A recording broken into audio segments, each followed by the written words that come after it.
looking at a property this weekend, and fingers crossed we'll get to move. I'm hoping by 31st. I technically have Yikes. till the 9th, but I'd like to get out of here sooner than later. Just try and make the transition a little bit smoother. Didn't they originally tell you January? Yeah, yeah. Well, then they turned around, so they gave me the offer. I said, "Sweet." I signed the offer, and then it said October 5th. I'm like, hold up a second. Can we make this a little bit later? And I got to push back to November 9th, or well 7th technically, but so it'd be the 8th will be my first day. Good grief. Well, is the promotion all worth it? The nice promotion you got? Yeah, I hope so. It's kind of a sidestep more than just a Recording in progress. more than just a Oops. what you call it, promotion. It's so I went from part time to full time to assistant store manager to sales rep, and so I skipped that store manager spot, and I need to jump back into the store manager to kind of check that box so I can move farther up the food chain. So Sure, gotcha. Climbing the corporate ladder. yeah, There you go. it's about as turnkey as it gets because the team that's at the store right now, they've all been there for 2 years to 4 years, and so they know the customer base, and it's going to be huge for me transitioning into that and meeting all new faces again. Oh, So can't argue too much with that. no, well, doesn't sound dull, that's for sure. But it's just right now the in between stage of trying to find somewhere to live that is going to be the death of me at this rate. Yeah, well, it seems like you've been on a carousel that just hasn't been stopping. Right. It's just like it's going round and round and round, and you can't get off for 5 minutes. Right. That's what it seems like, anyway, from the brief emails that I've got from you. Right, yeah, my response time on Podmatch went from average of 1 day to now I was just looking at it says 1 week. I'm like, crap. Gotta get back on that.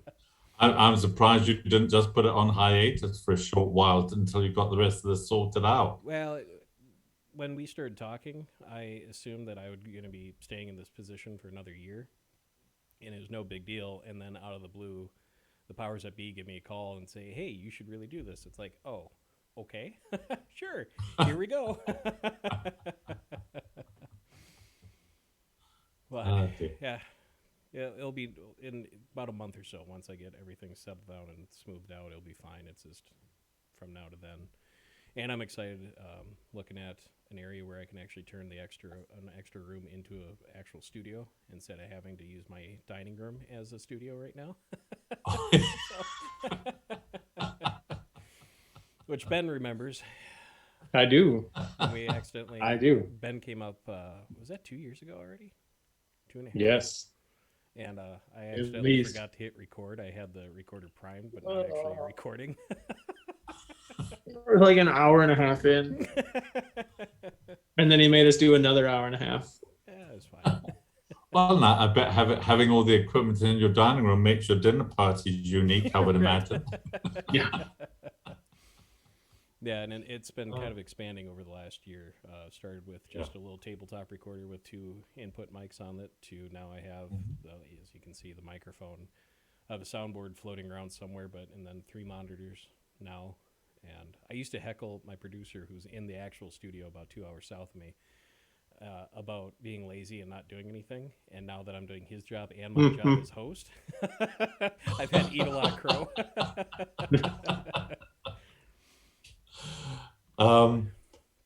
So, given where you're at right now with everything that's going on, typically after I've been on a podcast in my monthly newsletter, I say, here's the link for people to listen.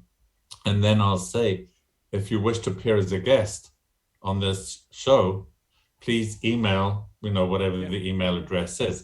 Do you want me to do that with yours? Yeah, or you're happy to still take guests? It won't be through podcast, it'll just be through my newsletter. Yeah, no, that's perfect. Okay. Once we get offline, we can go over all the contact info and stuff like that, and the release date and everything. So easy enough. Sounds cool. Well, I suppose we can probably start at the beginning. Stephen, Stephen Murray. It is Stephen, right? It's not Stefan. I didn't screw that up already. That's right, Stephen. You got it right, Stephen. Self-published author, joining myself and Grandpa Ben Finley from all the way from Vegas. Stephen, do you mind just want to introduce yourself a little bit to the folks? Sure. Well, first of all, I'd like to thank you for having me as a guest on your program, and I'd certainly like to thank your listeners for tuning in. As you can tell, even though you said I'm from Las Vegas, I'm not from Las Vegas. I happen to live here. It's that New York. But I was born in England, and as a child, the family moved to Southern Africa, what was then Southern Rhodesia, actually, and we moved around quite a few countries in Southern Africa, Basutoland, Malawi, South Africa. And when I finished school, I went back to live in England, and I got the offer of a job in Los Angeles, California, and I cast caution to the wind and moved there, and I lived there for a few years, and then moved to Las Vegas, where I've been for the last 18 and a half years. My career has been in the computer industry. I've had a partnership for the last 39 years, and we're just winding it down now as we sort of start approaching retirement and fun years. And that's when I started to write books. And I'm now the author of 4 self-published novels and a 5th one coming out hopefully this month. Perfect. Awesome. So how old were you when your parents decided to pick up the family and move down to Africa? And what was the decision behind that? Just tired of the dreary England days?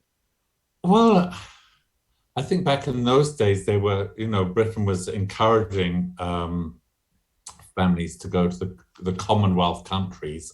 And I think they just thought it might be a better life. I was 7 years old at the time, and it was a different world then. You can jet set around the world now in less than 24 hours. In those days, it took my dad 3 days.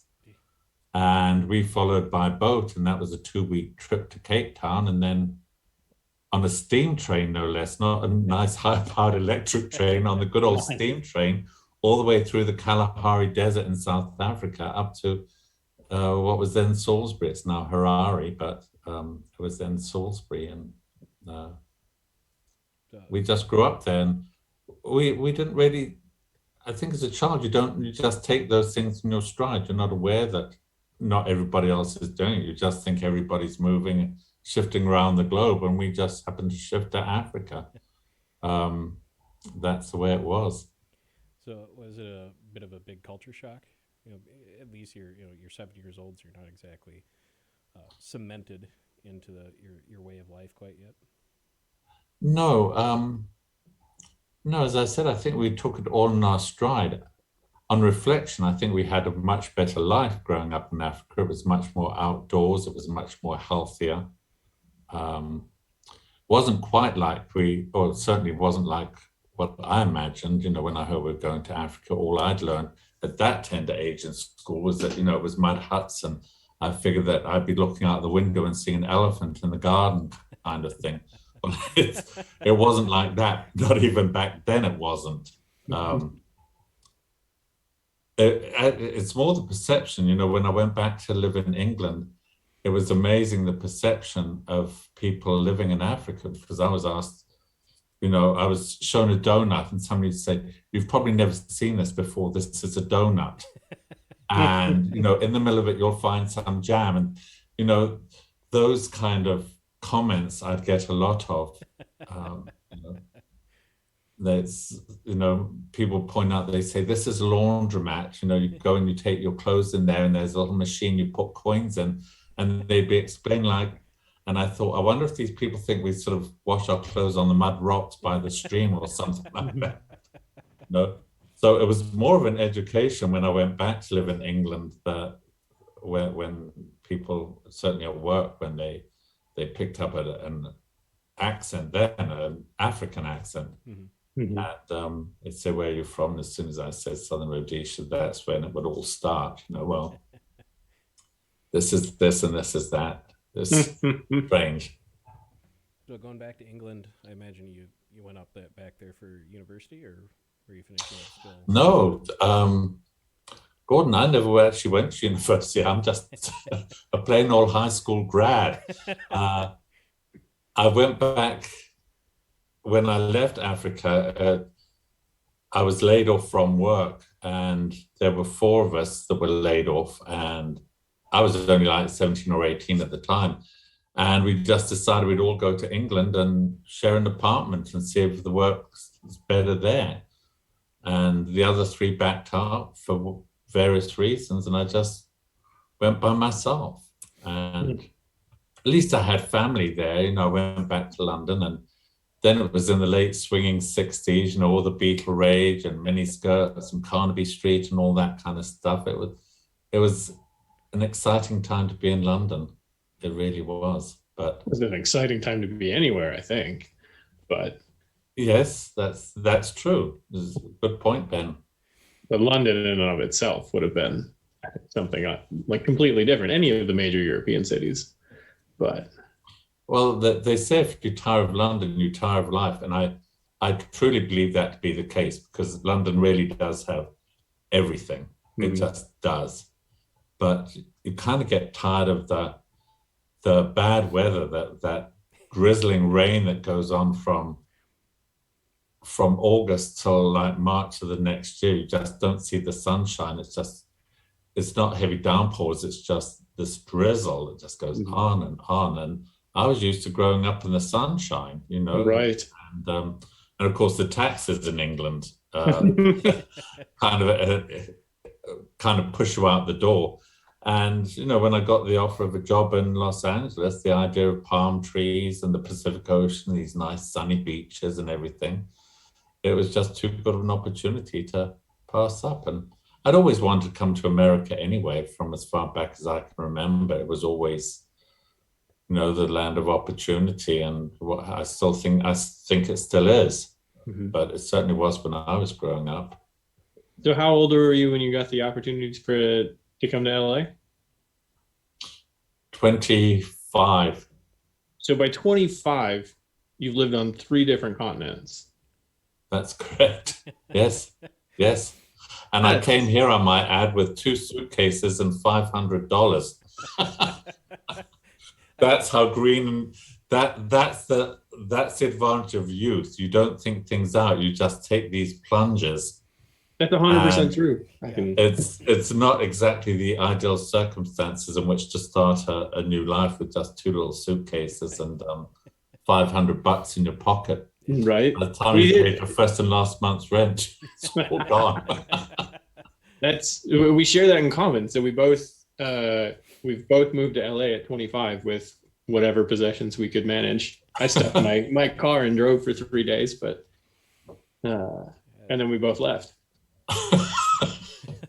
25. I can brag that I lived in 3 different counties of Wisconsin. That's about it. Nothing wrong with that. I like Wisconsin. I like Milwaukee.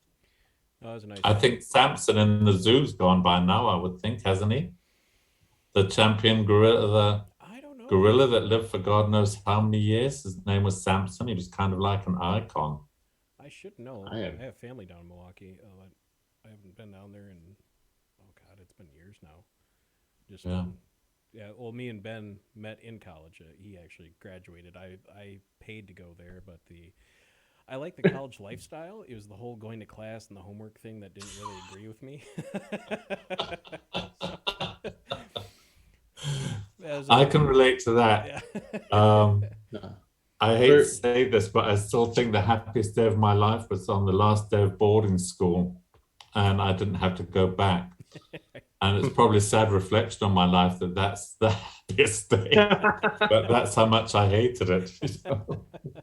School. It didn't agree with me either. So once you were in LA, is that when you got into the computer software business?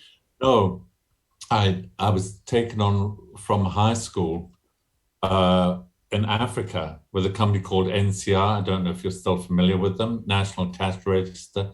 It's an American company. They're based in Dayton, Ohio. And they've morphed now. They used to be in computers. Now, if you go into a lot of banks, you see those ATM machines and what have you. you'll see the NCR sign, but they originally started out, if you look at these old television shows and you go into a shop and they've got the cash register with the little till, that's what NCR started out doing. And they took me on as a trainee. And when I went to England, I joined NCR there. And when I came to America, I was hired by this small group of individuals. They were breakaway employees from NCR, and they were looking to hire computer programmers and software developers and so on and so forth. And I fit the bill. So nice. Fortunately for me. You had the advantage of getting ahead of the tech bubble out in that area. Yes, well, and it's certainly morphed a lot, certainly since the years I've been in it. I never ever dreamed that people would have computers in their home, and even now computers are being taken away by just telephones. It's all in the hand now. And I grew up in the days when there were these whopping big computers, and they had to be 6 inches off the ground and air-conditioned rooms and all of that kind of stuff. And I thought then we'd gone about as far as we can go, and now look where we're at. Right. Yeah, I miss the simpler days of not having a cell phone where, we kind of had a predestined buddy's house that we'd always kind of gather at. And if nobody was there, it's like, okay, they're one in 4 places and let's just drive around or walk around and find them. And nowadays still I'll be in an argument with someone and they'll be like, well, look it up. I'm like, what are you talking? Oh, I have a smartphone. I have Google. I can do that now. The entire history of humanity in my hand. Right. There you go.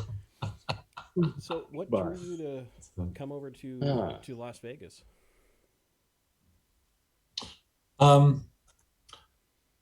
I think California, as much as I loved it, certainly when I moved there, I thought I'd found paradise. I thought I never want to leave here. The swaying palm trees and beaches, and everything was just the latest and greatest, and so big. Everything was just so big and so vast.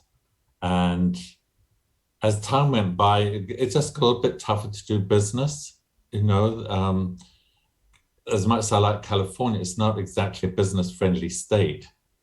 And the traffic in LA was just getting so bad. My business partner, myself, we spent and we just thought maybe it's time to make a move. And we needed to move somewhere close to California. So if any of our clients had major issues, we could hop on a plane and be there pretty quickly. And I certainly never thought that I would ever live in Las Vegas. I used to come up here every few months to have a little flutter on the slot machines and the roulette tables and go and see some shows and things like that, and always loved visiting, but I never ever dreamed that one day I would live here. But as you both well know, life takes you on journeys that you never expect. It does indeed. I went to Vegas for a week back about 2015, give or take, I think, somewhere in there. And I had a friend of mine. He was stationed at the Air Force Base out there. It was at Nellis, I think. So he had the advantage of having somebody that's been in the area for, at that time, I think 4 or 5 years. But still, I can't believe I made it out of there in one piece, or at least my liver made it out of there in one piece. You're from Wisconsin. You're fine. Yeah. Right. When you get 5 Wisconsinites drinking on the Strip of Las Vegas, and you have a Badger game on Saturday and the Packer game on Sunday. Well, again, being in Wisconsin, one of probably the beer capital of America, I would imagine your body's probably built up an immunity over the years. Yes. Pickled. Yes, pickled immunity.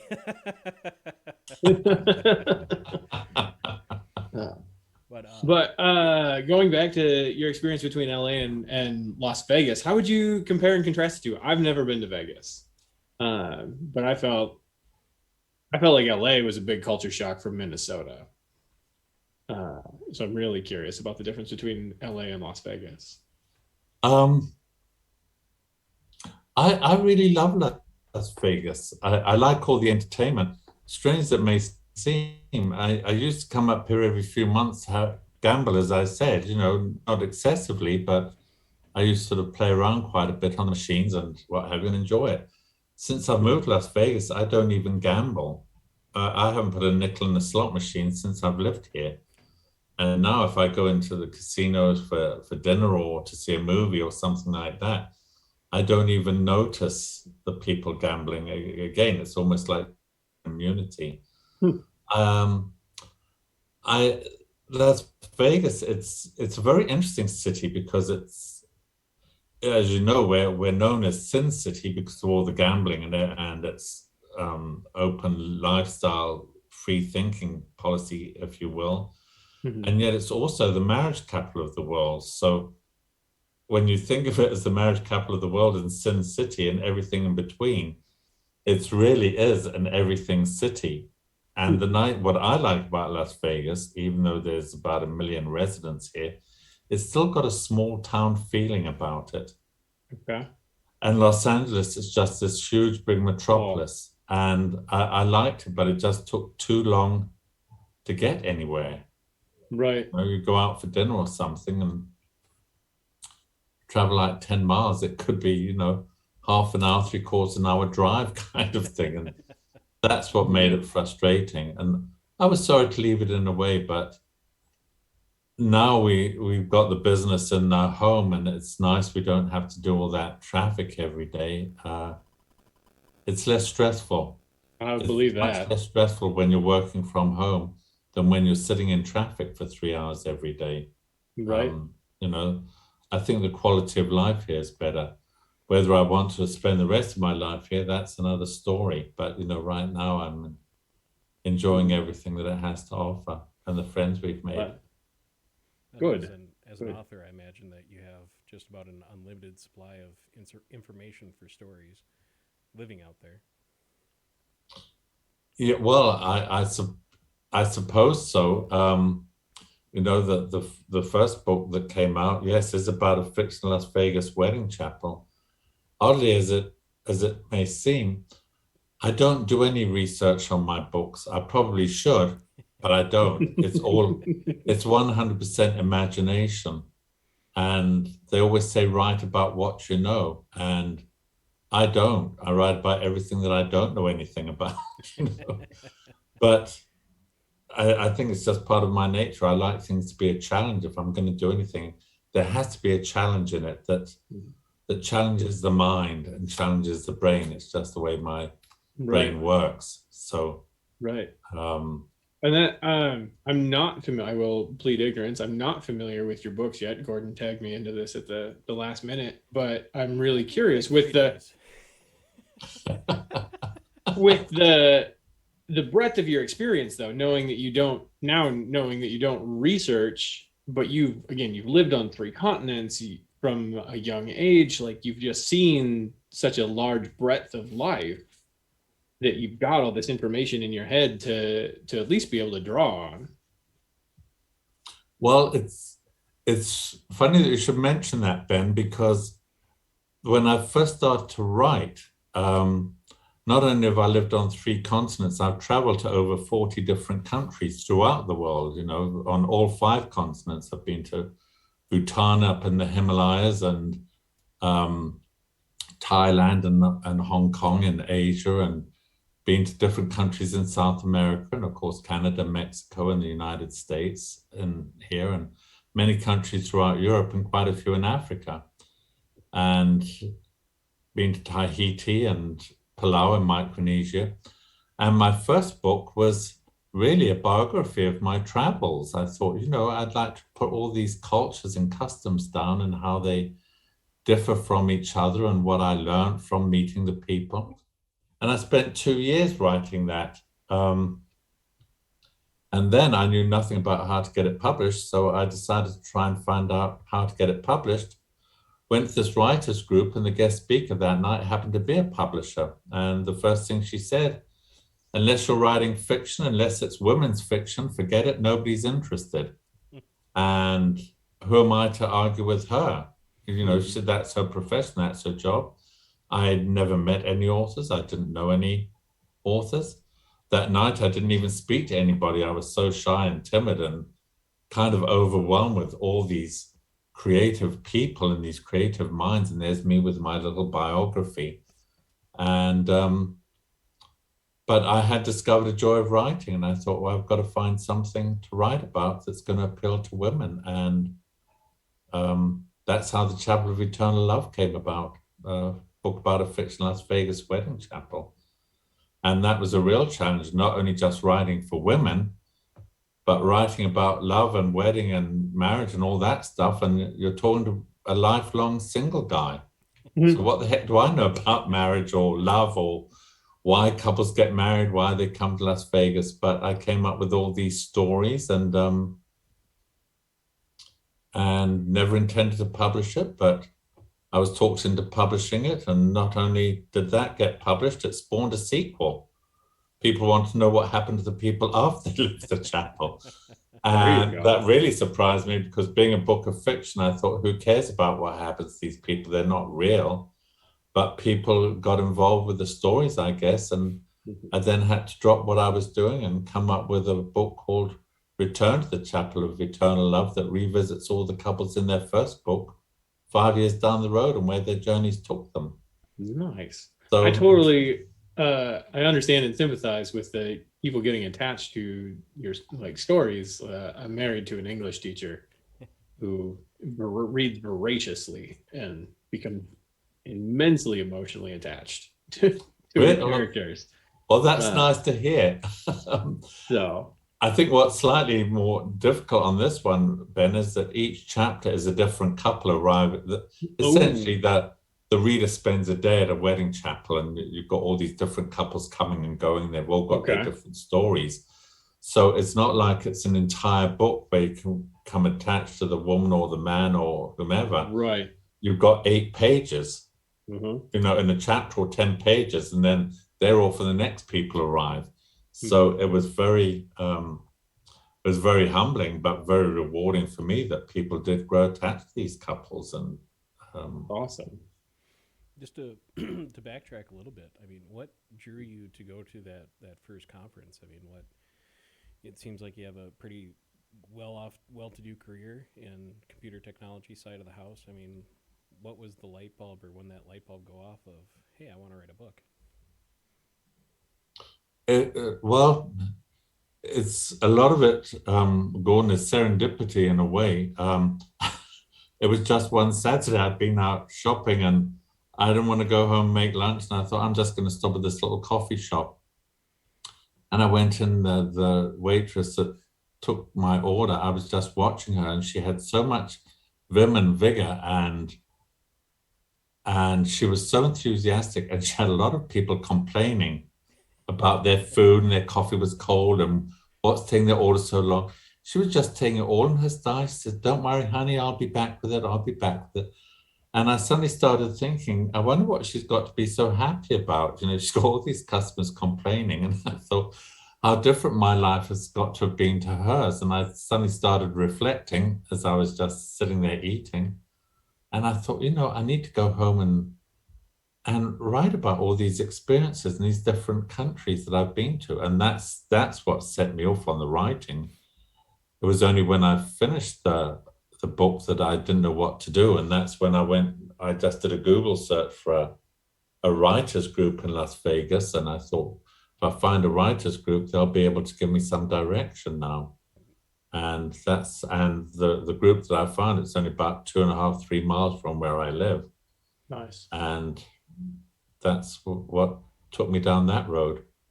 Growing up, I mean, did you ever think, you know, maybe you read, well, for me, when I read Sherlock Holmes for the first time, before I could even see over the top of the table, you know, I had that, you know, of course, you're in middle school and you want to do, I went from wanting to be a paleontologist to I want to be an author, and then off to the next thing 2 weeks later. But did you ever think that's something you want to do down the road, or was this kind of off the fly?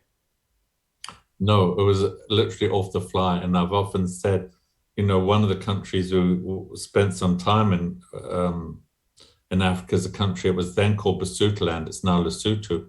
The capital city, Maseru, only had like 2,000 people in it. That was the capital city.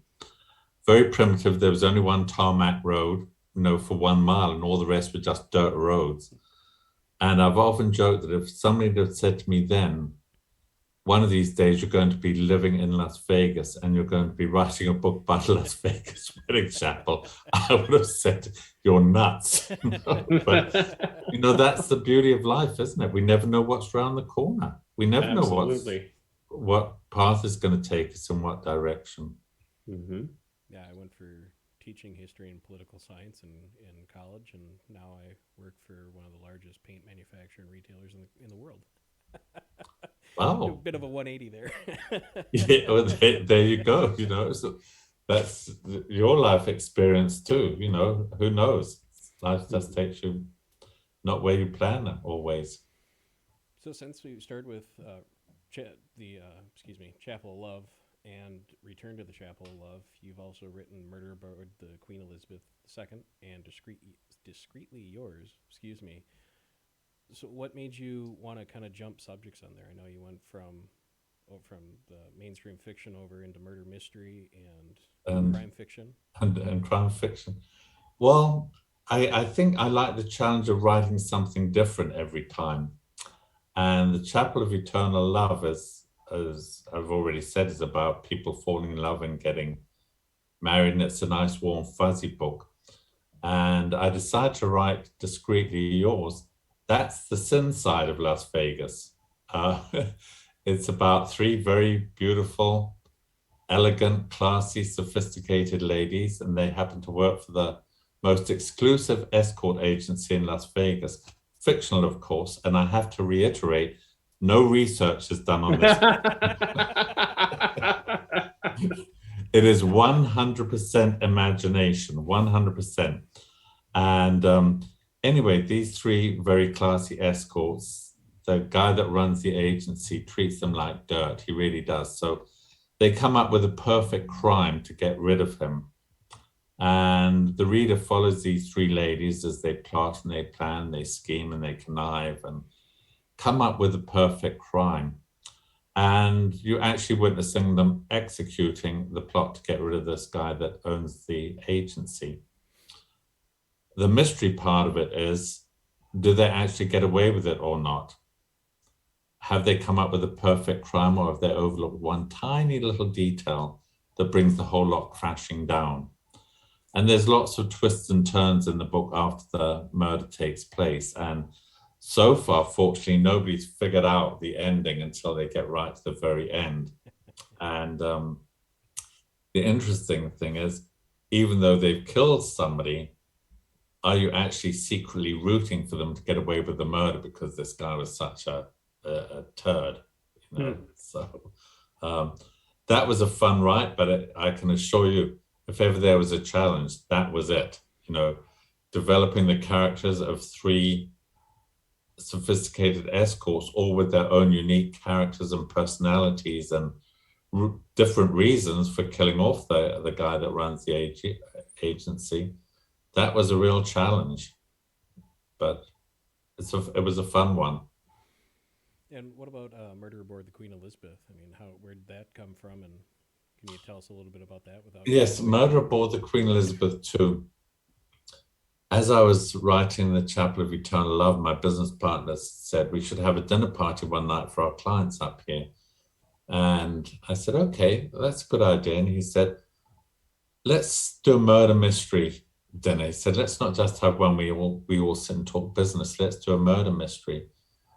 So I said, okay, but I didn't want to do one of those box ones. I know you can get them in the boxes, and they all seemed a little bit too complicated for me. So I said, if you want to have the murder mystery dinner, you organize it. And he said, well, you're the writer, you write one.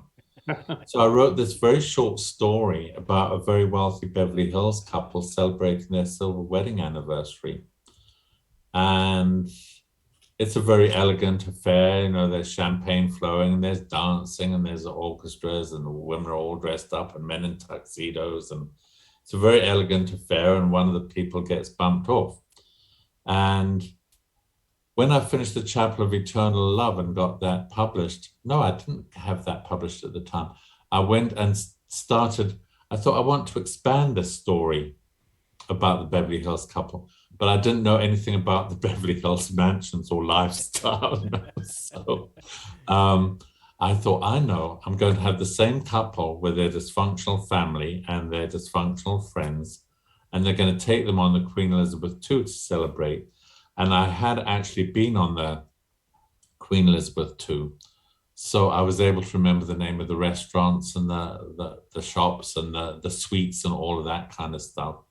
And so I just transported onto the Queen Elizabeth II. And as the ship comes back from Southampton to New York, one of the party gets killed. And that's how that one came about. And the nice thing about the challenging murder aboard the Queen Elizabeth II is I call it a twofer. The murder only takes place halfway through the book. You get to meet this cast of characters, and they are a motley cast of characters before the murder takes place. And they've all got reasons for really killing each other off. So the first part is, for those who like sleuthing, is trying to figure out who's going to get killed out of this cast. And then once you find out who the victim is, and that takes place halfway through the book, the second half is, now you know the victim, who's the culprit and why. So I wanted to try and do something slightly different as opposed to a murder mystery book where the murder takes place right at the get-go and the next 200 pages are spent figuring out who. Seems to work. People seem to have enjoyed it. Well, certainly from the feedback I've gotten anyway. Most of them, not everybody's going to like your work. I mean, that's just reality. Mm-hmm. Can't please everybody. No. But so no, I'm not trying. Well, there. I think that is the ultimate path to happiness, is realizing that you have to do what you're going to do, regardless of what people like or don't like, and then you will ultimately find an audience. That's very true, and I think ultimately, if somebody doesn't like your work, then a lot of the times it's the style. I mean, I don't happen to like William Shakespeare. That doesn't mean to say he's a bad writer. I just don't like that style of writing. Mm-hmm. The nice thing is, though, occasionally you'll get an email from somebody or a letter from somebody that says, your book helped me through a very bad time. I was going through a rough patch, or my husband was in hospital and I kept reading this book over and over and I found it comforting, or something along those lines. And that just all in and of itself almost makes it worthwhile, just knowing that something you've written has moved somebody. Mm-hmm. It's got to be fantastic. Excuse me. So for me, I've never had to write anything past a college essay, and I mean, let alone attempt to write a book. And now you have 4 under your belt, number 5 coming out soon. Do you ever find yourself with writer's block? I mean, it just seems like it'd be a massive undertaking, especially if you're pulling all these characters out of your own imagination. Do you ever have to work through that?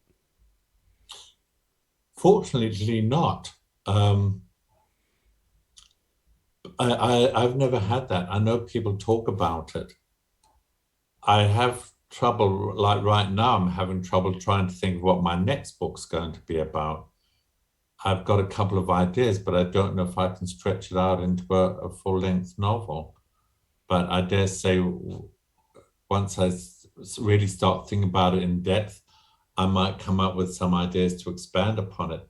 But more often than not, when I sit down to write, the words just tumble out. It's almost like there's somebody inside your head pushing these words out. And I'm just pounding away on that keyboard and it doesn't stop. And then all of a sudden I've finished and I think, oh, that was exhausting. And I go and print it all out and I think, my God, look at all these typo errors and these grammar errors and all the question marks have got left out. But different people have different styles. I know some authors, they say they go to sleep and all of a sudden they'll wake up at 1 o'clock in the morning and they're just inspired to write, and they just go and they grab a cup of coffee and they plop by the computer and they'll sit and write for 8 or 9 hours. I'm not one of those types. I'm more structured. I try and set aside a time each week. And during that week, I'm formulating the chapter. Who's going to say what? I've got a rough outline, but I'm formulating this character needs to say this and this one needs to do that.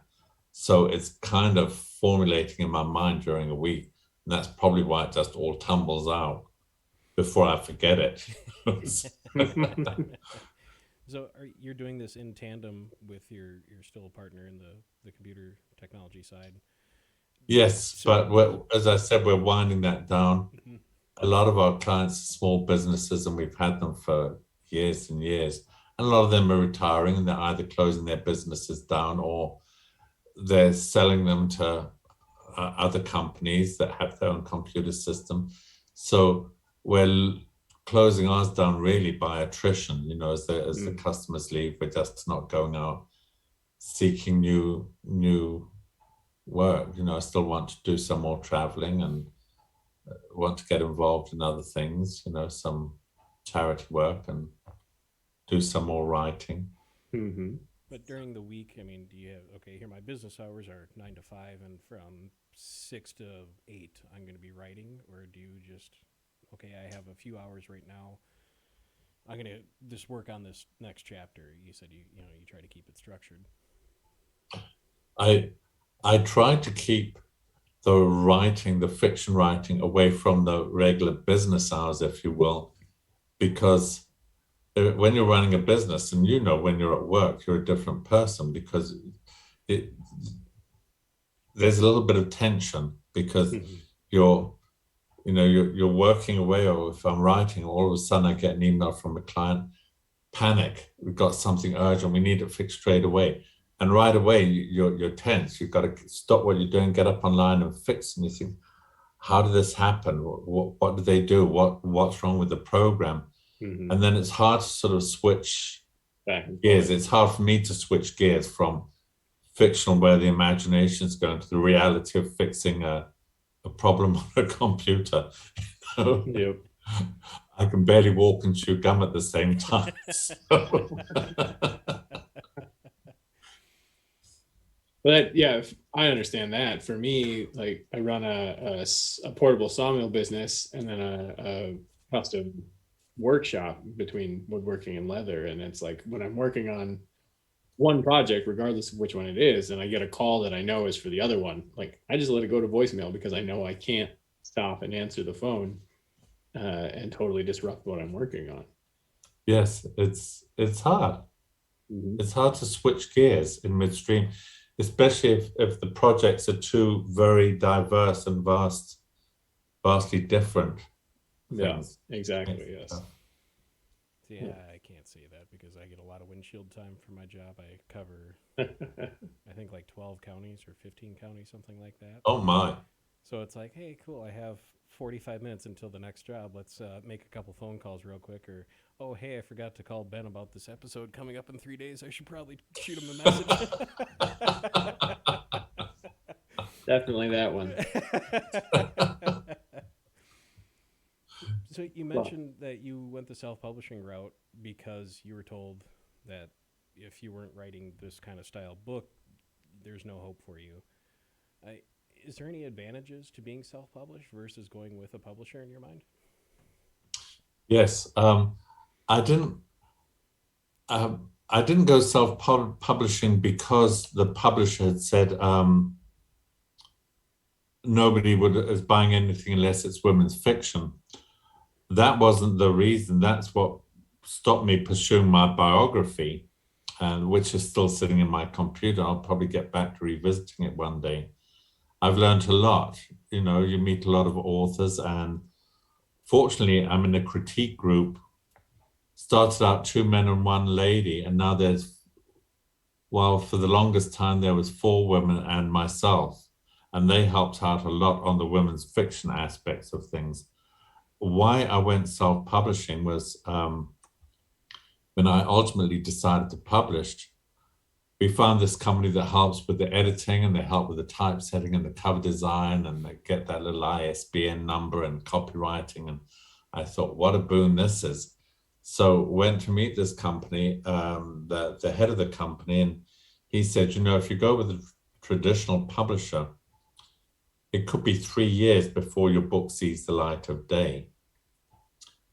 well, that alone put me off. I thought I could be dead in 3 years. And if I'm going to go ahead with this, I'd like to see it published in my lifetime, not posthumously.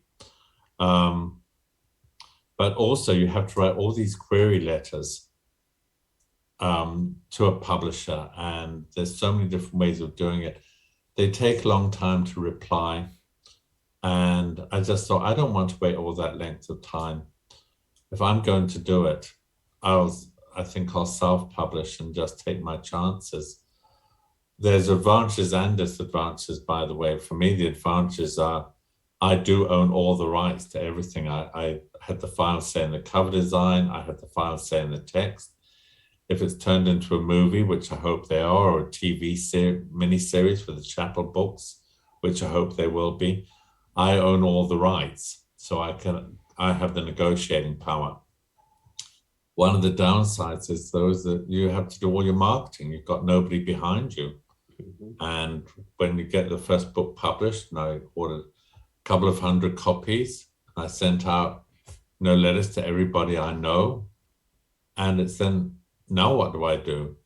And it's tough, all of a sudden you've got to take on this marketing.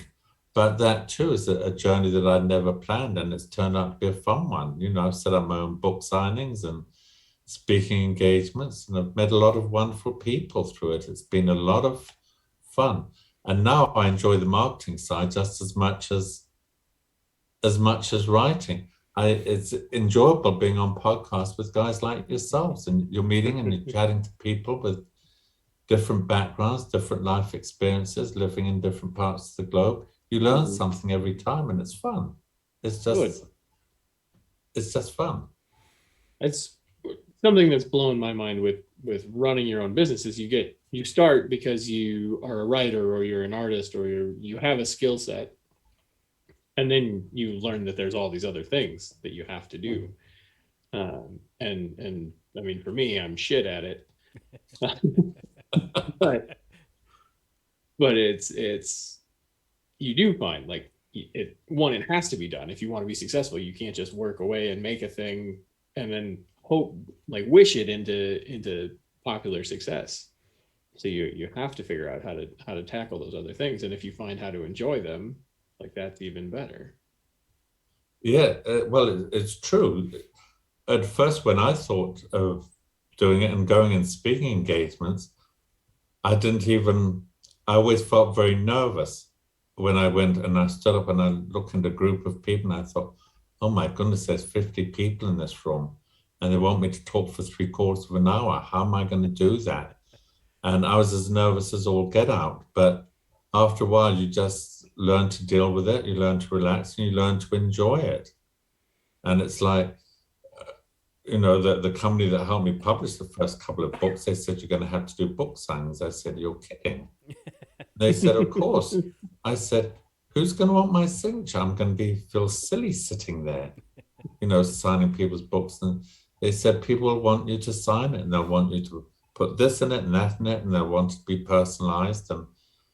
And it was true. But at first, the whole notion of sitting at a table signing books, I just thought was silly. It's not like I'm famous. It's not like I'm John Grisham or Stephen King or somebody like that. Then I could understand it. But Stephen Murray, no. I think there's an element of sentimentality in that. Even with small authors, or I think for myself, if I go to see a concert, I'm much more likely to stand around for hours trying to get a small band to sign the CD that I just bought than I am to ever get a national act to sign something. Really? So yeah. I have a lot more fun, and usually I think the smaller musicians are more interested in talking to the crowd afterwards too. So it's fun to make a more personal connection. There's a lot of truth in that. When I lived in California, I used to go to a lot of what they call these equity waiver theaters. They seat people with 100 people and less. And in LA, because a lot of people want to get involved in the movie and TV business, there's a lot of actors there, and a lot of damn good actors too. They were really very talented. And they would always come out after the show, and if you were still in the lobby hovering around having a drink or something, they'd come over and chat to you, and you're absolutely right. Yes. But so now I'm go ahead. Go for it, Gordon. I was No? just gonna say that I've had blind luck of running into some rather famous people and out of large bands that I was either at their concert or at a festival. And one guy in particular, I was talking to my buddy this way, and I bumped into a guy on my left shoulder, and I go, "Oh, excuse me, I'm sorry." And I turn around, and it's one of the drummers from the band. I go, "Holy crap, I'm so sorry." But he had an extra 30 seconds and just took the time to hang around and chat. And he goes, "Oh, I'm doing this book signing. Do you want a book?" I'm like, "Yes." Here you go.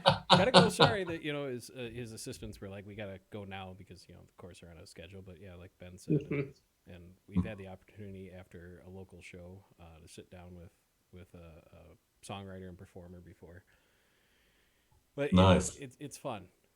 Albeit having the podcast give me an excuse to reach out and annoy people like, "Hey, you should come be on here," or vice versa. And I've had people like yourself reach out to me and ask to be on the podcast. And there's been a few times where I'm thinking to myself, how am I going to turn this into a good episode? And then by miracle, it's some of the most fun that we've had on the show. Well, you do a pretty good job of marketing, because I remember when I read the little narrative on Podmatch about your podcast, you made it sound fun and you made it sound intriguing. Ooh. And it was like, hey, come back and just sit and chat and have a beer with us and see where it goes. And it just seemed like a fun show to be. It's been a lot of trial and error, more error than anything. How many episodes have you done now? Fun. This will be number 71, 20-something with the other show, No Story Left Behind. And then I've sat on, I'm actually part of a studio, like I mentioned before, and I've sat on just about as many shows down there. So the main talk show that we have is called Department of Offense, and really it's just a variety talk show where we just make fun of ourselves. And my producer Casey, who also runs the whole thing, is trying to herd cats, it seems like. Drunk cats. Yeah. They're also home brewers. Yeah. So there's always the once or twice I've attended that. Right. A good time. Yeah. Yeah, and you could probably write a book just on the guests you've had on your program, I would suspect. Well, and I've joked. I mean, that would make an interesting book, I would think, because I think it really would suspect, given the nature of your show, because you're not tailoring it specifically to authors or singers or dancers or things like that. You're just reaching out to a diverse group of people, no matter what their paths in life are. Right. So you can probably write a very interesting book on the people you've had on your show. I've joked, and I think I've joked with you, Ben and Justin, about doing a biography, and I have the title. It's going to be called "Where the Hell Did I Put That?" Because that's about 90% of my life. Well, that's a grabber title. I mean, if you saw that on the shelf in a store, it's the cover that makes you pick up, isn't it? What's on the cover that makes you pick up and turn around and read the blurb on the back. That would be such a catchy title. I'm sure people would just pick that book up and think, hey, what is this all about? You can only do it if Justin and I can provide the biopics for you. Yes, Ben also, he forgot to mention, has a photography business as well, and our buddy Justin, who's been on the show, gotcha, also is a photographer, and between the two of them. Well, I have a cell phone. That's as far as my photography career has extended so far. I think mine's about the same as yours, Gordon, and even then, it's amazing how I can make everything a nice blur. that is one of Gordon's specialties. Right. He's really good at taking really nice photos that you send him for things and turning them into pixelated garbage. It was not. He was posting all these promo things. I'm like, Gordon, why are the photos that I'm sending you blurry? So we had to work out some things. Yeah. But I'm super curious about self-publishing. Like, what is this process? And how do you write a thing, but how do you get it in front of people? And what is even, I don't understand. I don't even know the beginning. Well, when you finish writing your book, if you're self-publishing, the first thing you have to do is get it edited, professionally edited. And you can't say, respectfully, Ben, you can't say, oh, well, my wife's an English teacher, she can edit my book. She's heard about your book as you're developing it and you're writing the chapter. You say, you know what, honey, I'm stuck on this and I'm stuck on that. You're talking, she knows the characters and what have you. It's got to be somebody that is looking at it totally objectively, because they're not just going to be correcting the grammar. They're going to be looking for deficiencies in the storyline, dialogue that's out of character for the person as you develop them. It's got to be somebody looking at it totally afresh. So you have to have it professionally edited. Then you have to have it typeset. You know, where they go and they fit it all nice and neatly on the page, and they put the page numbers at the top or on the bottom, wherever. Then you've got to have somebody cover design it. And then, of course, you've got to go and get the ISBN numbers, the little numbers that go on the back. And you have to register it with the Library of Congress to make sure that nobody steals your work. After that, it's really all about relationships. You establish relationships. You know, over the years, I've established a nice relationship with the 3 Barnes & Noble stores here in Las Vegas. A couple of the Hallmark stores, they'll have me come in and do, not recently because of COVID, of course, but they've had me come in and do book signings at the Hallmark stores, especially around Valentine's Day, and they'll say, come in and do the chapel books. There's a couple of little musical theaters here. One of them's called the Firelight Barn, and they have Valentine's Day events, and they'll call me and say, you know, do you want to come and do a book signing and what have you. Senior centers, I speak at a lot of senior centers, and they've had me go and speak over the years on my first book, then on my second, then on my third, and they're on my newsletter mailing list. And when I come out with a new book, they'll email me and say, you know, you're going to come and speak to our seniors again, and we've got a lot of new seniors, and bring your books. And the one nice thing about the books that I've written, they're all kind of easy reads. They're fun, easy reads. Even the Discreetly Yours, there's no graphic sex or graphic violence. It's implied, and the reader can take it as far as their imaginations will go. But anybody can read them. And Discreetly Yours has been very popular at senior centers, believe it or not. When I talk about it and they come over to the table afterwards, they say, oh, we want the one about the 3 escorts. And okay. But it's all about establishing relationships and thinking outside the box. You can't always just speak at bookstores. And one Valentine's Day when I started out, there's a huge big hair salon down the road from us, and they do women's hair and massages and facials and manicures and pedicures and all that stuff. And I just spoke to them and said, hey, can I come in and do a book signing here? The day before Valentine's Day was on a Sunday. I went in on the Saturday, and all these women are going in there, getting all glamoured up for their dates on the Sunday. And I was set up right by the checkout counter, and they'd come over and, oh, this looks like a nice book. And so you've got to think of places where you can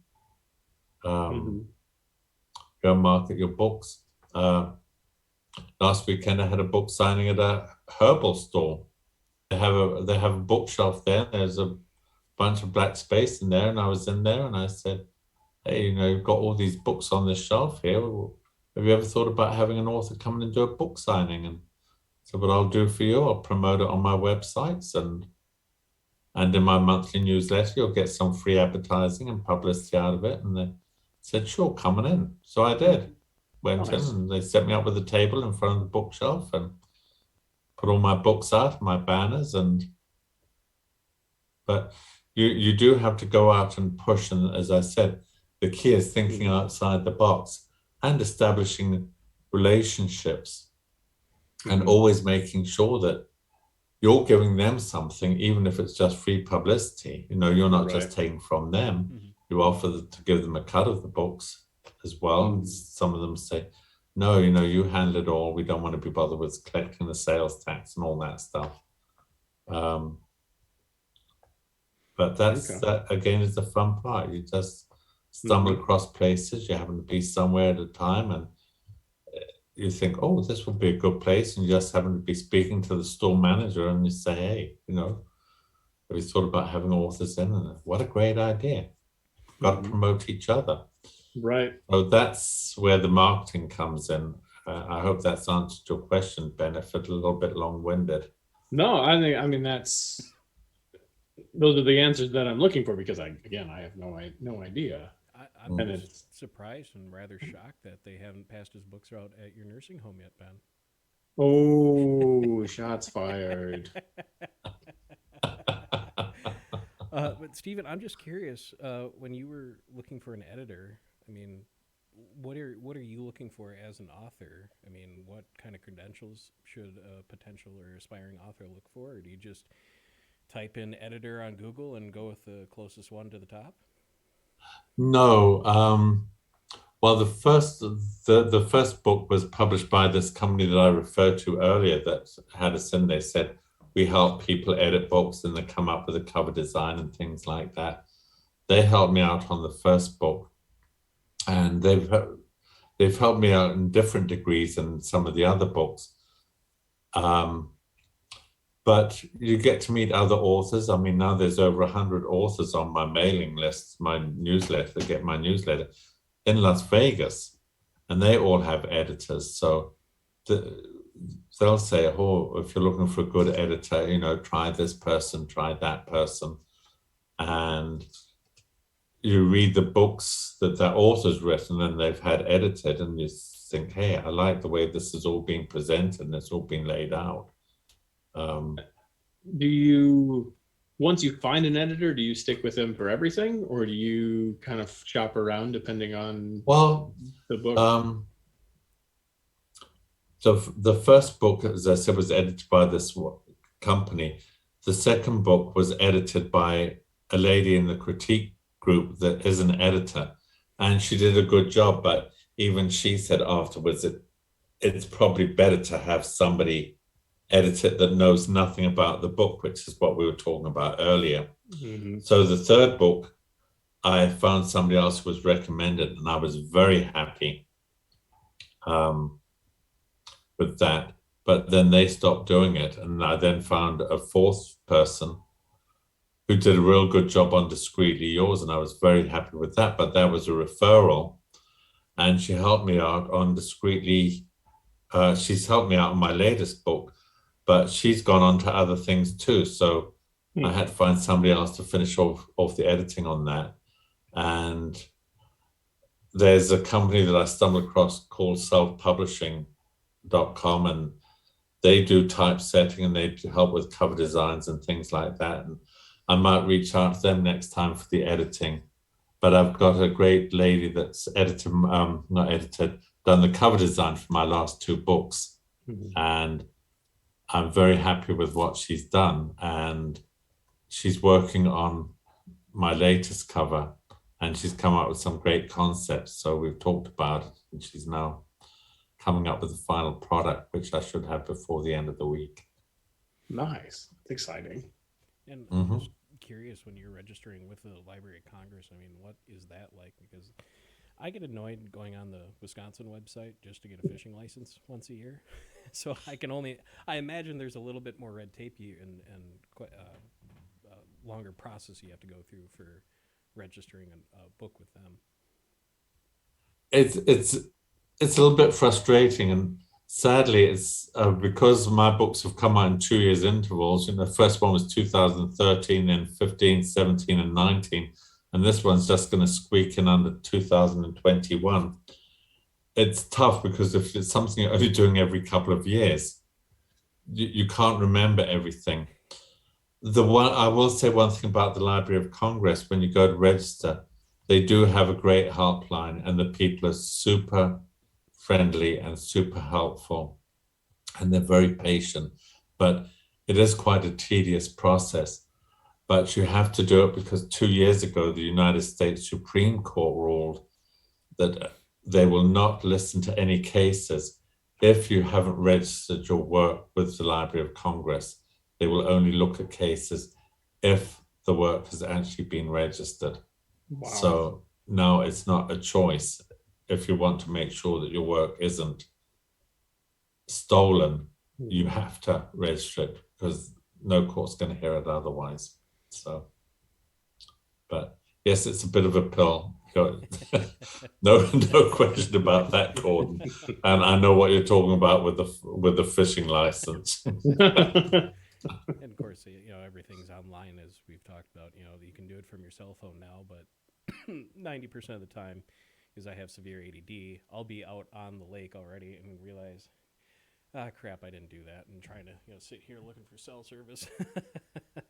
Well, as it happens, this weekend with my business partner, myself, we're taking over to Lake Havasu in Arizona, and we're going out fishing on Sunday. And the guy that owns the boat, when we signed up, we said, "What about fishing license?" He says, "Oh, don't worry, I'll get that for you." And I thought, sure, that's a sigh of relief, because I thought the last thing I want to do is go and have to start filling out all these forms with questions you don't always have the answers to, or you don't understand the questions. Right. Mm-hmm.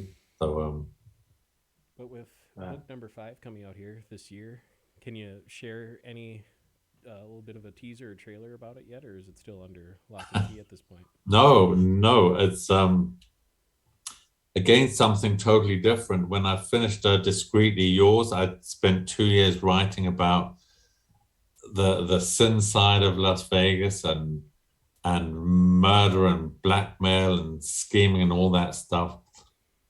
And the book came out in July, and one night I just happened to be flicking channels on TV, and they had Hallmark Christmas in July. And their stories always seem to have the same formula, that's it's somebody that's got a high-powered job and they've got to dash home for Christmas at the last minute, and they fall in love with their childhood sweetheart, and there's a big kiss at the end.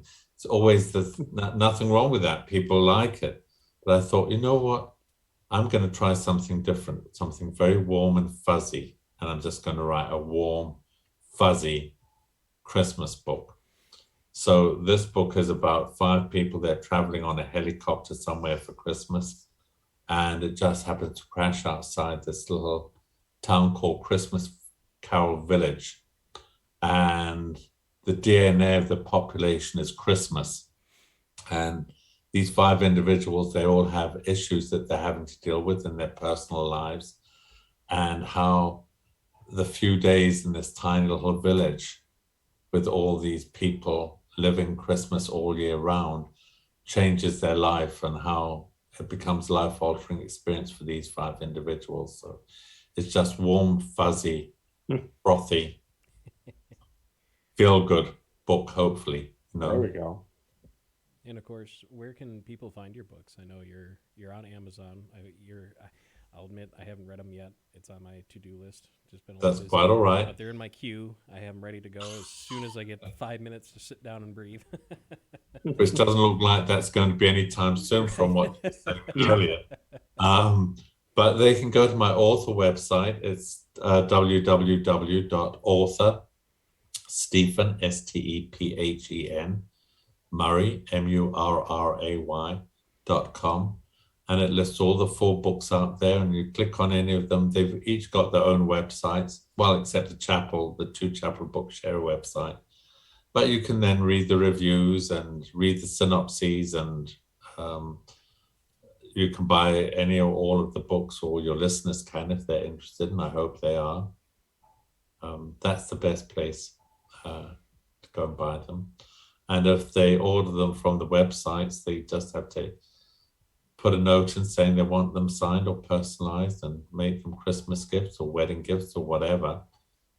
And I'll be happy to do it, get them out. One last question from me. If there's an aspiring author out there listening and they're getting ready to publish their first book, whatever the case may be, what kind of advice would you offer them?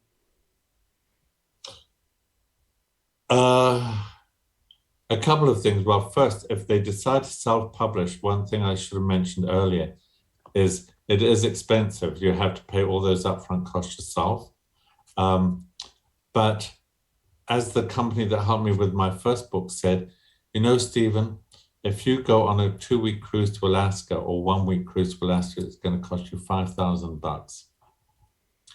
If you self-publish this book, it's going to cost you something like that by the time you pay for your website, the editing, printing, blah, blah, blah. But he said it's going to take you on a journey that you'll never imagine. And he was absolutely right.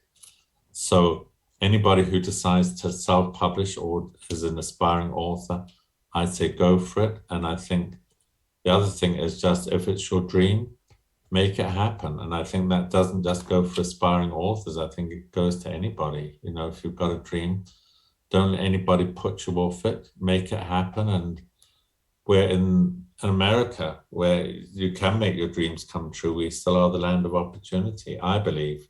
And I'd say to your authors, go for it. Don't be deterred.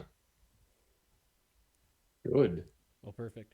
Thank you again, Stephen, for taking the time to be on the show with us. I really appreciate it. Oh, it's been a pleasure. I appreciate being on your program, and I hope your listeners enjoyed as much as I enjoyed being on your program. I wish you both every success in your future endeavors as well. Well, thank you, sir.